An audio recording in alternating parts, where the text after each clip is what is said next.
اعوذ باللہ من الشیطان الرجیم بسم اللہ الرحمن الرحیم الحمد للہ رب العالمین وصلی اللہ علی محمد وآلہ الطاہرین اللہم صل علی محمد وآل محمد وعجل فرجہم۔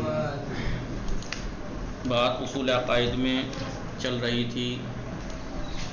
پہلے درس میں کیا بتایا جی تحسین فاطمہ؟ پہلے درس میں بتایا کہ ہم خدا کو کیوں تلاش کریں، اس کے اوپر وجہ بتائیے۔ 3 وجہ ہیں کہ جس کی وجہ سے ہم خدا کو تلاش کرتے ہیں۔ کیا وجہ ہے کہ خدا کو ہم کیوں تلاش کرتے ہیں؟ کیا وجہ ہے؟ پہلا تو یہ کہ ہم سوال کرنے کے، انسان کی فطرت یہ ہے کہ وہ ہر چیز کے بارے میں سوال کرتا ہے۔ ہر چیز یعنی اس کی روح کے اندر ایک ایسا جذبہ پایا جاتا ہے تجسس کا یعنی سوال کرو، جاسوسی یعنی کیوں، کب، کیسے، ہر چیز کا جواب چاہتا ہے۔ تو جب وہ اس دنیا میں آتا ہے تو وہ دیکھتا ہے کہ وہ کہیں سے آیا ہے اور یہاں مستقل بھی نہیں رہے گا، تو اس کے ذہن میں سوال ابھرتا ہے میں کہاں سے آیا ہوں، کیوں آیا ہوں اور کب تک میں یہاں ہوں۔ تو خالی سوال ہی ذہن میں آتا ہے یا انسان کا جذبہ یہ بھی ہے کہ وہ ہمیشہ اس سوال کے جواب تلاش کرتا ہے؟ جی وہ مطمئن جب ہی ہوتا ہے کہ جب اس کے سوالوں کے جواب مل جاتے ہیں۔ جب وہ تلاش کرنے شروع کرے گا کہ میں کیوں آیا ہوں تو وہ ظاہر سی بات ہے خدا کی تلاشی ہوگی، وہ خدا مل جائے گا اسے۔ دوسرا، انسان کے اندر، ہر انسان کے اندر شکریہ ادا کرنے کا جذبہ پایا جاتا ہے۔ جب بھی کوئی اسے کوئی نعمت دیتا ہے وہ اس کا شکریہ ادا کرتا ہے۔ ابھی کائنات ایک طرح سے نعمتوں سے بھری پڑی ہے، ہمیں جو یہ نعمتیں سانس، پانی، ہوا، یہ سب چیزیں مل رہی ہیں یہ نعمتیں ہیں، تو اس کا شکریہ ادا انسان کرنا چاہتا ہے۔ لیکن شکریہ جبھی تو ادا کرے گا دینے والے کا جب وہ اسے جانتا ہو، لہذا خدا کو اسی لیے تلاش کرتا ہے تاکہ وہ نعمتوں کا شکریہ ادا کر سکے۔ یوں تلاش کریں ہم تاکہ ہم اس کا شکریہ ادا کر سکیں۔ تیسری چیز کیا ہے کہ جو ہم خدا کا کیوں تلاش کریں؟ ہاں، خدا کی تلاش کرنے سے ہمارا نفع نقصان اس پہ ڈیپینڈ کرتا ہے۔ اگر ہم خدا کو نہیں پہچانیں گے تو ہم کامیابی تک، حقیقی جو کامیابی اس تک نہیں پہنچ پائیں گے، اور اگر خدا کو پہچان لیں گے تو حقیقی کامیابی تک پہنچیں گے۔ لہذا ہمارا نفع اور نقصان اس سے جڑا ہوا ہے، اس لیے ہم خدا کو تلاش کریں۔ دوسرے سبق میں کیا بتایا؟ پہلے درس میں تو یہ بتا دیا خدا کو کیوں تلاش کریں، دوسرے درس میں کیا بتایا؟ خدا کو پہچاننے کے فائدے۔ احسنت، تم 24 گھنٹے یہاں رہتے ہو، جی بتائیے کیا دوسرے درس میں کیا بتایا؟ دوسرے درس میں بتایا کہ ہم خدا کو تلاش کریں تو کس لیے تلاش کریں؟ کس لیے تلاش کریں؟ خدا کو تلاش کرنے کا، پہچاننے کا فائدہ کیا ہے؟ پہلے درس میں جی دوسرے سبق میں یہ بتایا کہ پہلے سبق میں تو بتا دیا ہم خدا کو کیوں پہچانیں، اور دوسرے سبق میں کیا بتایا کہ خدا کو پہچاننے سے ہمارا فائدہ کیا ہے۔ فائدہ کیا ہے خدا کو پہچاننے کا؟ وہ 3-4 چیزیں بتائیں۔ پہلا، خدا کو پہچاننے سے علم میں ترقی ہوتی ہے، علوم جتنے بھی ان کو ترقی ملتی ہے۔ کیسے علوم کو ترقی ملتی ہے؟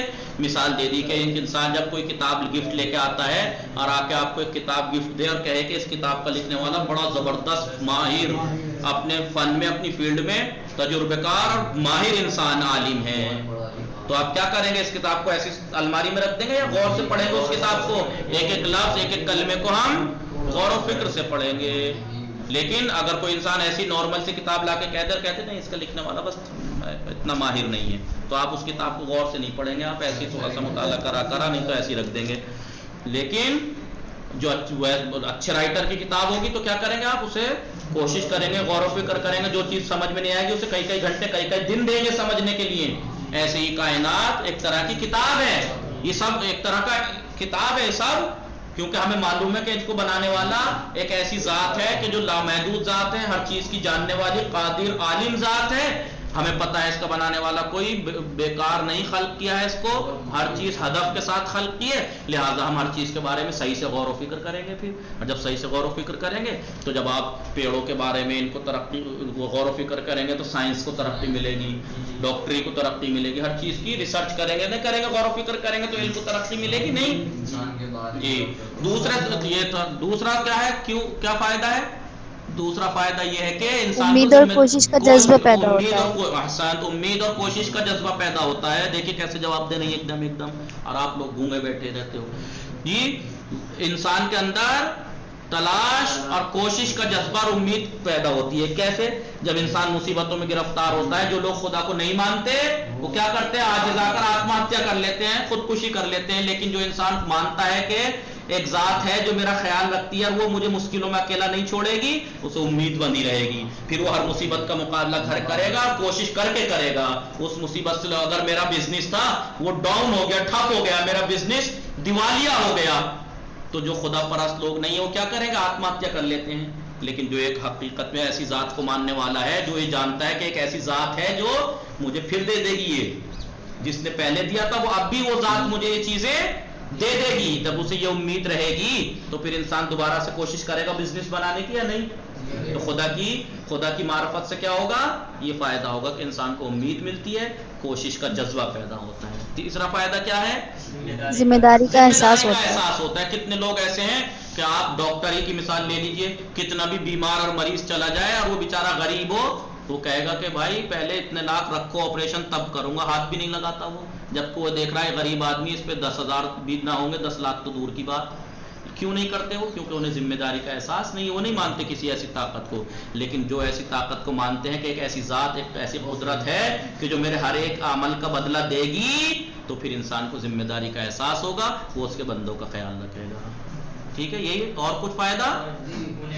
قلب کو سکون ملتا ہے، دل کو سکون ملتا ہے خدا کو پہچاننے سے۔ کیوں؟ کیونکہ اسے پتا ہے کہ میں کتنا بھی مصیبتوں میں گرفتار ہو جاؤں، مجھے کوئی اکیلا نہیں چھوڑے گا، ایسی ذات میرے پاس ہے۔ میں ایک ایسی ذات کو مانتا ہوں کہ جو مجھے ایسی تنہائی میں اکیلا نہیں چھوڑے گا۔ ٹھیک ہے، سمجھ میں آیا یا نہیں؟ ماہرین نفسیات کا کیا کہنا ہے؟ انسان جو آج کل بے چین پریشان ہے وہ کس لیے ہے؟ کیونکہ اسے یہ ڈر ہے کہ میرا کل کیا ہوگا، فیوچر میں میں کیا کروں گا، میری اولاد کا کیا ہوگا، میں کہاں سے کھاؤں گا، کہاں سے کماؤں گا۔ اسی ٹینشنوں میں انسان آج کل آج کو بھی خراب کر رہا ہے، کل کی وجہ سے آج بھی خراب کر لیا اس نے۔ لیکن اگر وہ انسان جانتا ہے، مانتا ہے کہ ایک ایسی قدرت، ایک ایسی طاقت، ایک ایسی ذات ہے کہ جو مجھے آج دے رہی ہے وہ کل بھی دے گی، ایک ایسی ذات جو پتھروں کے بیچ میں بھی کیڑے مکوڑوں کو کھانا پہنچاتی ہے، تو کیا مجھے نہیں پہنچائے گی؟ تو اسے سکون رہے گا نہیں رہے گا کہ ہوگا کل کو دیکھا جائے گا، اللہ ہے، خالق ہے میرا، میں کوشش کروں گا جو مجھے کرنی ہے، باقی اللہ میرا ہے۔ لہذا انسان کو سکون ملتا ہے۔ یہ 3 درس، تو 2 درس ہو گئے۔ تیسرے درس میں یعنی پہلے درس میں خدا کو کیوں پہچانے، دوسرے درس میں خدا کو پہچاننے کے فائدے کیا ہیں، تیسرے درس میں خدا کو کیسے پہچانے۔ کیوں پہچانے ایک الگ سوال ہے، کیسے پہچانے ایک الگ سوال ہے۔ کیوں پہچانے وہی جو پہلے سبق ہے کہ یوں پہچانے تاکہ اس کا شکریہ ادا کر سکیں، یوں پہچانے تاکہ اس کا شکریہ کر سکیں، یوں پہچانے تاکہ ہم اپنے سوالوں کے جواب مل سکے، یوں پہچانے تاکہ ہم اپنا فائدہ اور نقصان کا خیال رکھیں، کہیں ہمیں نقصان نہ ہو جائے۔ اس درس میں، تیسرے درس میں کیسے پہچانے، 2 راستے ہیں، سب سے واضح راستے، ویسے تو بہت زیادہ راستے ہیں اس کو پہچاننے کے، کیسے پہچانے۔ ایک ایک چیز کو، ایک ایک دنیا کی ایک ایک ذرے سے آپ خدا کے وجود کا پتہ لگا سکتے ہیں، لیکن جو 2 واضح ترین راستے، ایک اندرونی راستہ ہے، ایک بیرونی راستہ۔ تیسرے درس میں یہی بتایا ہے اندرونی راستے کے بارے میں۔ کیا بتایا ہے کہ ان 3-4 باتوں پر ہمیں غور و فکر کرنی چاہیے۔ پہلا، علماء اور ماہرین کا کہنا ہے کہ وہ ایک انسان کو آپ ایسی جگہ رکھیے، نہ وہ کسی توحید پرست سے ملا ہو اور نہ ہی کسی مشرک سے ملا ہو، پھر بھی اس کے اندر کوئی اسے تعلیم نہ دی جائے، پھر بھی اس کے اندر وہ اپنے اندر ایک قدرت، ایک طاقت کا احساس کرتا ہے، اسے لگتا ہے کہ کوئی طاقت ہے جو تمام طاقتوں سے بالا اور برتر ہے۔ اسے روح کی فطرت کی آواز کہتے ہیں۔ لیکن دوسرا مقدمہ یہ ہے کہ انسان دنیاوی ماحول میں رہ کر، یہاں کی آلودگی میں رہ کر اس فطرت کی آواز دب جاتی ہے بعض موقعوں پر، اسے دولت کا غرور، اولاد کا غرور، عہدے کا غرور میں آ کے کیا ہوتا ہے، انسان کی وہ فطرت کی آواز دب جاتی ہے۔ لیکن وہ آواز کب زور سے چلاتی ہے، جب وہ تمام دنیاوی اس کی حیثیت ختم ہو جاتی ہے، کوئی مدد مادی باقی نہیں رہ جاتی، جب اسے لگتا ہے کہ اب مادی دنیاوی کوئی چیز میرے کام نہیں آ سکتی، پھر وہ آواز ابھر کے آتی ہے کہ ہاں ایک ذات اب بھی ہے جو مجھے ان سے رہائی عطا کر سکتی ہے، تحسین فاطمہ زہرا۔ ٹھیک ہے، اب بھی کوئی ذات ایسی ہے جو مجھے یہاں سے نکال سکتی ہے۔ اور یہ تاریخ ہمیں بتاتی ہے، جو لوگ عام حالات میں طاقت اور عیش میں پڑے ہوئے تھے، جو خدا کا نام لینا تک گوارا نہیں کرتے تھے، لیکن جیسے ہی ان کی طاقتیں متزلزل ہوئی، رس گئی، لہر رہے ہیں، جیسے فرعون جب وہ ڈوبتے ہوئے نظر آتے تھے تو ایک دم آمنت برب موسیٰ وہارون کہتے ہوئے نظر آتے تھے. آپ اپنے دلوں کی گہرائیوں میں اگر جھانک کے دیکھیں ہم لوگ تو ہم اس بات کی تصدیق کریں گے کہ ایک ایسا نور چمک رہا ہے ہمارے اندر جو ہمیں خدا کی طرف لے کے جا رہا ہے. ٹھیک ہے, لیکن سوال صرف یہاں پہ یہ ہے کہ کیا یہ جو ہم یہ کہتے ہیں جو فطرت کی آواز ہے اندر سے ہمیں طاقت کا احساس دلاتی ہے کسی قدرت کا, کیا پتہ ہمارے معاشرے میں جو ہم جیسی ہماری تربیت ہمارے والدین نے کی ہے اور ہمیں سکھایا گیا ہے اس کی وجہ سے ہمیں ایسا لگ رہا ہے کہ ہماری اندر سے آواز آ رہی ہے. تو اس کا جواب ہم آپ کو دلچسپ ایک واقعہ بتانے کے لیے کہا تھا, وہ چوتھے درس میں ہے. اہم سوال وہ یہی ہے. سوال یہ ہے گزشتہ سبقوں میں ہماری گفتگو یہاں تک پہنچی تھی کہ توحید اور خدا کی پرستش اور عبادت ایک آواز کی جو ایک آواز ہے ہمارے اندر سے ابھرتی ہے نہیں فطرت کی, کیا خدا کی طرف لے جاتی ہے. وہ ہمیشہ اپنے روح, دل و روح کی گہرائیوں میں سے ہم جو سنتے ہیں وہ آواز خاص طور پر مشکلات اور پریشانیوں کے وقت جب ہم مشکلات میں گرفتار ہوتے ہیں, کوئی دنیاوی طاقت ہمارے کام آنے لائق نہیں بچتی, اس وقت بھی ہمارے اندر ایک امید باقی رہتی ہے کہ کوئی ذات ہے جو ہمیں اب بھی بچا لے گی. تو کیا پتا یہ جو آواز ہے یہ آواز خاص کر مشکلات اور پریشانیوں کے وقت جو یہ آواز مؤثر, اثردار اور قوی ہو جاتی ہے, طاقتور, یہ بہت زور سے یہ آواز ہمیں پھر دکھائی دیتی ہے امید کی کرن. تو ایسے موقع پر ہمیں بے اختیار خدا کی یاد آتی ہے اور ہم اس کے لازوال, لامحدود, ختم نہ ہونے والی طاقت اور ہمیشہ رہنے والے لطف و کرم سے ہم مدد مانگتے ہیں ایسے حالات میں بھی. تو سوال یہاں پر یہ پیدا ہوتا ہے کہ یہ اندرونی آواز جسے ہم ایک فطری آواز بھی کہہ سکتے ہیں, کیا ممکن ہے کہ یہ ہمیں اپنے معاشرے, اپنے اسکول کے ماحول, کالج, یونیورسٹی, مدرسے کے ماحول اور اپنے ماں باپ کی تعلیم و تربیت کے اثرات کی وجہ سے سنائی دیتی ہو؟ کیا پتہ ہمیں اس طریقے سے تعلیم و تربیت دی گئی ہے کہ جب دنیا میں تمام راستے بند ہو جاتے ہیں مدد کے تو ایک طاقت ہے جو جب بھی نجات دے سکتی ہے, اس کو پکارو. تو کیا پتہ اس طریقے سے ہماری تربیت کی ہے کہ جب ہم مشکلات میں گرفتار ہوتے ہیں تو خود بخود ہمیں وہ آواز سنائی دیتی ہے اور ہم اس سے دعا مانگتے ہیں, اس کی پکارتے ہیں. کیا پتہ وہ اس وجہ سے کرتے ہوں ہم, فطرت کی آواز نہ ہو. جی ہے, ممکن ہے. سوال ہوتا ہے تحسین فاطمہ زہرا جسے ہم کہتے ہیں فطرت کی آواز, کیا پتہ ہماری تربیت اور ماحول کی وجہ سے ہمیں ایسی پرورش کی گئی ہے کہ مشکلات میں آ کے ہم ایسی ذات کو پکارتے ہی ہیں. کیا پتہ یہ معاشرے میں, سماج میں اور اس تربیت کی وجہ سے ہمارے اندر یہ بات آ گئی ہو اور ہمیں اس کی عادت پڑ گئی ہو. جواب, اس شک و شبہ کا جواب ہم ایک مختصر سی تمہید سے واضح کرتے ہیں. دیکھیے عادات و رسومات, ایک ہوتی ہے عادت, ایک ہوتی ہے رسم.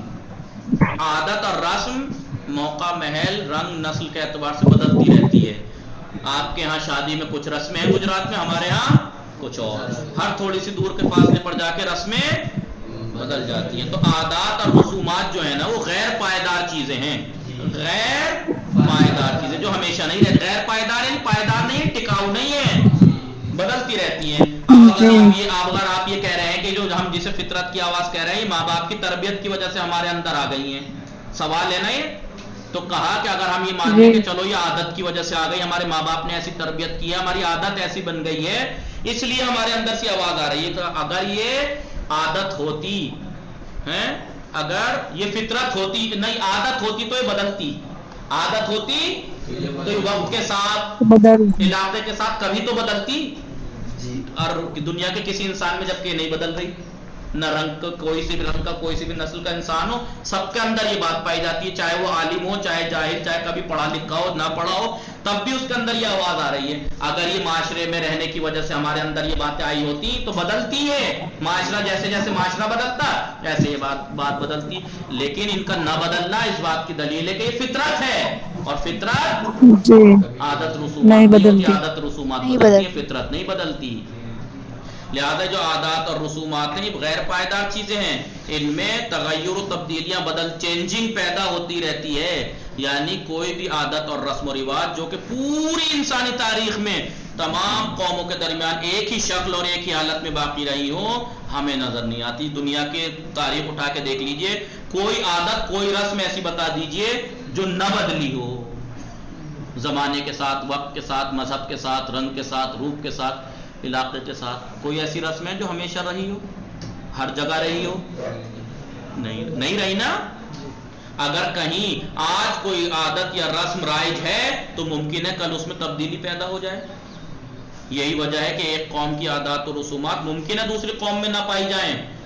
بھائی ایک قوم میں کچھ رسومات ہیں, دوسری قوم میں ضروری تھوڑی ہے کہ وہ رسومات ہو, نہیں, کیونکہ یہ بدلتی رہتی ہے. اس بنا پر اگر ہم دیکھیں کہ کوئی رسم یا عادت بلا بغیر کسی امتیاز کے ہر قوم و ملت میں ہر دور میں رہتی ہے تو وہ اس بات کا واضح اور روشن ثبوت ہے کہ اس کی جڑیں فطری اور انسان کی جان و روح میں مضبوطی سے پیوست ہیں. اگر کوئی ایسی چیز آپ کو دکھائی دے کہ ہر نسل, ہر رنگ, ہر روپ, ہر زمانے میں کسی میں پائی جا رہی ہے تو اس کا مطلب وہ رسم نہیں ہے, وہ عادت نہیں ہے, وہ فطرت ہے. کیونکہ رسم اور عادت ہوتی تو بدل جاتی, نہ بدلنا اس بات کا ثبوت ہے کہ وہ فطرت ہے. مثلا اولاد سے ماں کی محبت کسی نصیحت اور تبلیغ یا عادت اور رسم کی بنا پر نہیں ہوتی کہ ماں کو جو اپنی اولاد سے محبت ہوتی ہے وہ اس وجہ سے ہوتی ہے کیونکہ سماج میں اسے یہی سکھایا گیا ہے کہ اولاد سے محبت کرو, ہیں, یا اس کو ایسی تبلیغ کی گئی ہے کہ اولاد سے محبت کرو, اس وجہ سے نہیں ہے ماں کو اولاد سے محبت, بلکہ دنیا کی ہر رنگ کی, ہر روپ کی, ہر مذہب کی, ہر زمانے کی ماں اپنے اولاد سے محبت کرتی ہے. یہ فطری ہے, یہ چیز عادت اور رسم یا قوم و ملت کی وجہ سے نہیں ہے. اگر یہ عادت, رنگ, نسل, قوم کی وجہ سے رسم ہوتی تو یہ بدل چکی ہوتی, لیکن آج تک کوئی ماں ایسی نہیں جو اپنی اولاد سے محبت, یہ فطرت ہے. ایسے ہی یہ آپ اگر یہ کہنے لگے کہ یہ جو روح کی آواز ہے یہ تو پرورش کی وجہ سے انسان کی عادت ایسی ہو گئی ہے کہ اس کو ایسی ہی پرورش, کہا کہ اگر عادت ہوتی کبھی تو بدلتی, نہ بدلنا اس بات کا ثبوت ہے کہ جو روح کی آواز ہے وہ ایک فطری آواز ہے جو وقت بے وقت دب بھلے جاتی ہے, ختم نہیں ہوتی اور مصیبت میں پھر ابھر کے آ جاتی ہے وہ آواز. جی تحسین فاطمہ, علی عباس, وسیم, جی ہاں, کیونکہ کسی بھی قوم و ملت میں کسی بھی زمانے میں یہ بات نہیں دیکھی گئی کہ کوئی ماں اپنی اولاد سے محبت نہ کرتی ہو. اور اگر ایسا دکھائی دے آپ کو کہ کوئی ماں اپنی اولاد سے محبت نہیں کرتی بلکہ نفرت کرتی, ان کو جان کو دینے, ان کو قتل کرنے تک پہ آمادہ ہو گئی ہے تو وہ بیمار ہے, ذہنی توازن کھو چکی ہے. ایک نارمل ماں کبھی نہیں کر سکتی. آج کل جیسے آپ دیکھتے ہیں, سنتے ہیں اخباروں میں کہ ایک ماں نے اپنے میاں اور اولاد کو ایک عاشق کے چکر میں قتل کر دیا مل کے. جی آپ آئے دن دیکھ لیجئے کہ شادی شدہ بچوں والی عورت غلط راستے پہ پڑ گئی, اس کے ساتھ مل کے انہیں راستے سے ہٹانے کے لیے مروا دیا. تو یہ نارمل ماں نہیں کر سکتی. نارمل ماں اگر کوئی کرتی ہوئی دکھائی دے تو آپ یہ مت کہنا یہ دیکھیے تو بدل گئی, فطرت کہاں ہے, یہ فطرت نہیں بدلی ہے, یہ عورت ذہن سے کھو بیٹھی ہے. ورنہ ہر عورت اپنی اولاد سے محبت, بھلے اس ٹائم وہ قتل کرا دے, بعد میں پھر پچھتاتی بھی ہے. جب اس کی عقل پہ سے یہ پردے ہٹ جائیں گے, یہ جو جنون اس پہ سوار ہوا ہے وہ سب اس کو سب دکھائی دینے لگے گا. البتہ اس بات کا امکان ہے کہ کسی نفسیاتی مرض کی وجہ سے ماں کی محبت ختم ہو جائے, یا زمانے جاہلیت میں غلط اور خرافات پر مبنی جو فکریں ہیں ان کے زیر اثر بعض باپ اپنی بیٹیوں کو اب آپ دیکھیے عرب میں اولاد, لڑکی جب پیدا ہوتی تھی دفن کر دیتے تھے, نہیں زندہ. تو اس کا مطلب کیا ماں باپ کو محبت نہیں تھی, فطرت نہیں ہے؟ ٹھیک فطرت ہے, لیکن وہ ایسے ماحول میں رہ کے تربیت پا رہے تھے کہ اس ماحول کی وجہ سے اس فطرت کو دبا دیا تھا ان لوگوں نے. ٹھیک ہے, لیکن ایسے حالات شاذ و نادر ہوتے ہیں, کم ہوتے ہیں اور وقتی ہوتے ہیں کہ کوئی ماں اپنے اولاد کو مثلا قتل کر دے یا ایسا کچھ کر دے. جو بہت سرعت سے, اسپیڈ سے ختم ہو جاتے ہیں یہ چیزیں اور اپنی اصلی حالت پر باقی آ جاتے ہیں, یعنی اولاد سے محبت کی شکل میں ظاہر ہونے لگتے ہیں. لہذا ماں کی محبت اولاد سے کسی تربیت کی وجہ سے ہے, کسی تبلیغ کی وجہ سے نہیں, فطرت ہے. اب یہ تمہید ہم نے باندھی, یہاں پر تمہید باندھی ہم نے یہاں. اب یہاں پر اصل مقصد پہ آتے ہیں. اصل مقصد کیا ہے؟ اس تمہید کی روشنی میں گزشتہ اور موجودہ زمانے کے انسانوں میں خدا کی پرستش کی مسئلے پر نظر ڈالتے ہیں. اب پرانے زمانے کے لوگوں کی عبادت کے بارے میں اس پر نظر ڈالتے ہیں. کیونکہ یہ بحث کچھ پیچیدہ ہے لہٰذا زیادہ توجہ اور دقت کی ضرورت ہے. نمبر 1, سماجی امور کے ماہرین جو سماجی امور کے ایکسپرٹ ہیں اور نامور مورخین, ہسٹری لکھنے والے ہیں, ان کی تصدیق کے مطابق ہم کسی بھی دور اور کسی بھی زمانے میں نہیں پائیں گے کہ انسانوں کے درمیان مذہب کا رجحان نہ پایا گیا ہو. دنیا کی انسان کی ہسٹری اٹھا کے دیکھ لیجئے, ہر زمانے کا انسان عبادت کی طرف مائل تھا. وہ لوگ جو کسی کو نہیں مانتے تھے وہ بھی ان کی پریکٹیکلی زندگی اگر دیکھیں تو نظر آتا ہے اگر وہ کسی کو نہیں مانتے تھے تو قبروں کو اتنا اچھا کیوں بناتے تھے؟ وہ اگر کسی کو نہیں مانتے تھے، عبادت نہیں کرنا چاہتے تھے، تو پھر اپنے مردوں کو ساتھ کھانا پینا کیوں دفن کرتے تھے کہ یہ کچھ دن یہاں کھائے گا پیے گا؟ آپ پرانی تاریخ اٹھا کے دیکھ لیجئے. ایسا کوئی زمانہ نہیں رہا کہ پرستش کا، عبادت کا جذبہ انسان کے اندر نہ رہا ہو، بلکہ ہر دور اور ہر زمانے میں دنیا کے ہر کونے میں کسی نہ کسی شکل میں مذہب کا وجود رہا ہے. یہ چیز بذات خود اس بات کی روشن دلیل ہے، کیونکہ جب ہر زمانے میں رہا ہے پرستش کا جذبہ، عبادت کا جذبہ، تو یہ خود اس بات کی دلیل ہے کہ خدا کی عبادت کا تعلق انسان کی فطرت سے ہے. انسان کا خدا کی عبادت کا تعلق انسان کی فطرت اور روح کے ساتھ ہے، نہ کہ نصیحت، رسم و رواج یا عادت کی وجہ سے ہو. نہیں، کیونکہ اگر یہ محض رسم و رواج یا نصیحت اور تبلیغ کا نتیجہ ہوتی عبادت خدا کی پرستش، تو اس قدر عام اور ہمیشہ والی شکل میں نظر نہ آتی کہ ہمیشہ سے ہر انسان کے اندر رہی پرستش کا جذبہ. ہر انسان میں ہر زمانے میں پرستش کا، عبادت کا جذبہ رہا. یہ اس بات کی دلیل ہے کہ خدا کی پرستش ایک فطری چیز ہے. ہمارے پاس ایسے قرائن، ثبوت بھی موجود ہیں جن سے پتہ چلتا ہے کہ قبل از تاریخ، ہسٹری سے بھی پہلے کے دور میں جو قومیں موجود تھیں وہ بھی کسی نہ کسی شکل میں ایک مذہب کو مانتی تھیں. قبل از تاریخ کا دور اس زمانے کو کہتے ہیں جب رسم الخط ایجاد نہیں ہوا تھا، رائٹنگ ایجاد نہیں ہوئی تھی. اس سے بھی پہلے زمانے میں کہ اگر آپ آثار دیکھیں تو اس سے پتہ لگتا ہے کہ ان میں بھی وہ بھی کسی نہ کسی مذہب کو مانتے تھے، جس کی وجہ سے انسان اپنی یادگاروں کو تحریری شکل میں محفوظ کرنے کی صلاحیت نہیں رکھتا. یعنی قبل از تاریخ زمانہ کسے کہتے ہیں؟ اس زمانے کو جب رسم الخط ایجاد نہیں ہوا تھا، جس کی وجہ سے انسان اپنی یادگار تحریروں کو شکل میں، تحریروں کی شکل میں محفوظ رکھنے کی صلاحیت نہیں رکھتا تھا. اس زمانے کے لوگ بھی اگر ان کے آثار کو اٹھا کے دیکھیں تو پتہ لگتا ہے کہ وہ کسی نہ کسی مذہب کو مانتے تھے. اور ماننے کا مطلب یہ ہے کہ اس کا مطلب پرستش کا جذبہ کسی تبلیغ کی یا عادت یا رسم کی وجہ سے نہیں تھا، بلکہ یہ چیز فطری ہے، پیدائشی ہے. البتہ اس بات میں کوئی شک نہیں ہے کیونکہ ابتدائی قوموں نے خدا کو ایک ما فوق الفطرت ہستی کے طور پر نہیں پہچانا تھا. پرانی قوموں نے خدا کو ما فوق الفطرت، فطرت سے بھی اوپر کی قدرت کے طور پر نہیں مانا تھا. ایسا ہی اپنے جیسا ہی مان لیتے تھے وہ خدا کو. یہ نہیں مانتے تھے کہ وہ لامحدود قدرت کا مالک ہے وہ ذات. اس طریقے سے نہیں پہچانتی تھی پرانی قومیں. اور فطری موجودات اور مخلوقات میں اس کو وہ خدا کو کہاں تلاش کرتے تھے؟ ان فطری چیزوں میں جو ظاہری چیزیں، انہی میں خدا کو تلاش کرتے تھے. لہذا خدا کی تخلیق کردہ مخلوقات میں سے ہی جو خدا نے جن چیزوں کو پیدا کیا انہی میں سے کسی کو وہ خدا مان لیتے تھے. انہوں نے اپنے لیے کچھ بت بطور معبود بنا لیے تھے. لیکن انسان نے، لہٰذا ان کا بت بنا لینا اس کی بات کی تلاش ہے کہ اس کے اندر یہ فطرت تھی کہ وہ کسی کی عبادت کرے. لیکن کس کی کرے؟ اس میں اس نے غلطی کی، اس نے مادی چیزوں کو مان لیا.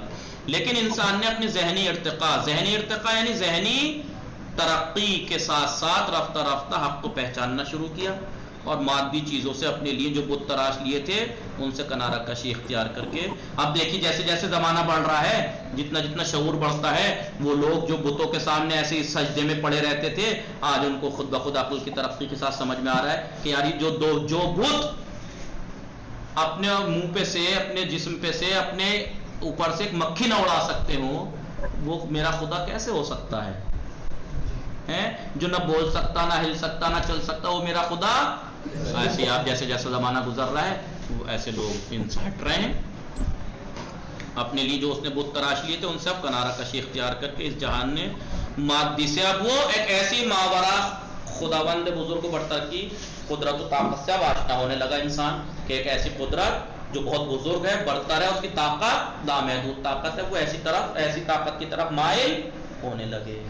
یہ تو تھا پہلا مقدمہ کہ اگر آپ یہ کہیں کہ سوال جو تھا، اصل سوال کیا تھا کہ انسان، آپ نے جو کہا کہ روح کے اندر جو فطرت کی آواز ہے کہ جب وہ مصیبتوں میں ہوتا ہے تو ایک ایسی طاقت کی طرف وہ آواز لے جاتی ہے جو خدا ہے، تو کیا پتہ ہے ماحول میں عادت کی وجہ سے ہو؟